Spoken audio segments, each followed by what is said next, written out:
के सभी दर्शकों का भी धन्यवाद। इस देश में वैचारिक क्रांति को फैलाने के लिए, हिंदुओं को एकजुट करने के लिए और हिंदुओं के बल को बढ़ाने के लिए, एकता के लिए हम चाहते इस देश में दंगे ना हो। हम चाहते इस देश में जातिवाद के नाम पर जहर ना उगला जाए। हम चाहते इस देश में अंगड़े और पिछड़े के नाम पर लड़ाई न की जाए। हम चाहते हैं इस देश में हिंदू और मुसलमान भी ना हो।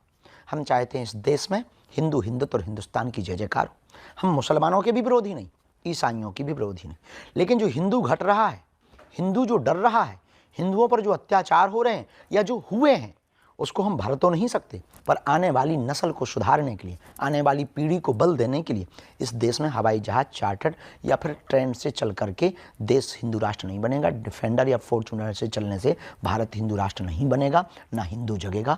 गांव गांव गली गली नुक्कड़ नुक्कड़ जाना पड़ेगा, तब हिंदू बचेगा, तभी हिंदू जगेगा, तभी एकता होगी। इसलिए ये पदयात्रा 7 नवंबर से 16 नवंबर तक दिल्ली से वृंदावन तक की 10 दिनों की पैदल चलकर गांव गांव गली गली हिंदुओं को गले लगाने के लिए हम कर रहे हैं। लेकिन महाराज जी, तो ऐसा लगता नहीं कि ऐसी यात्राओं से पोलराइजेशन और बढ़ता है? नहीं, घटता है, बढ़ता। गांव गांव में जातियों के नाम पर लड़ाइयां हो रही, खपाड़ फोड़े जा रहे हैं, जातियों के नाम पर बेईमानता फैलाई जा रही है, जातियों के नाम पर अंगड़े और पिछड़े लड़ रहे हैं। तो हम सब इस देश की संतान हैं, तो हम सब भारतीय हैं, तो सब हम सनातनी। जब हम सनातनी हैं तो हम आपस में ही क्यों लड़ें?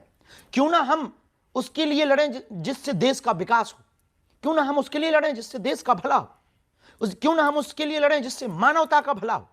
उसके लिए एकमात्र उपाय है, तलवारों की क्रांति नहीं, विचारों की क्रांति चाहिए। एकमात्र उपाय है, हम सबको जातियां भले ही हों पर जातिवाद ना हो।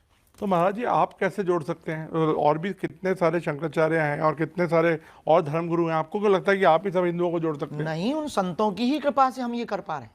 वो संत हमें आशीर्वाद दे रहे हैं, हमारे देश के शंकराचार्य हमें आशीर्वाद दे रहे हैं, हमारे महापुरुष हमको आगे कर रहे हैं, हमारे महापुरुष हमारे साथ चल रहे हैं और हमारे आगे चल रहे हैं, हम उनके पद चिन्हों पर चल रहे हैं। 14वीं शताब्दी में जगतगुरु रामानंदाचार्य भगवान ने कहा, हरि को भजे सो हरि को होई, जाति पात पूछे नहीं कोई। आज जगतगुरु शंकराचार्य ने कहा, सब एक हैं, एकत्व का स्वरूप, एकता का स्वरूप उन्होंने ये प्रतिपाद किया है। उन्हीं पद चिन्हों पर हम चल रहे हैं। उन सब संतों का आशीर्वाद मिल रहा है हमें। ब्रज के सभी महापुरुषों का आशीर्वाद है, सभी अयोध्या के महापुरुषों का आशीर्वाद, इस देश के प्रतिष्ठित जितने संत हैं उनकी हम पर कृपा है।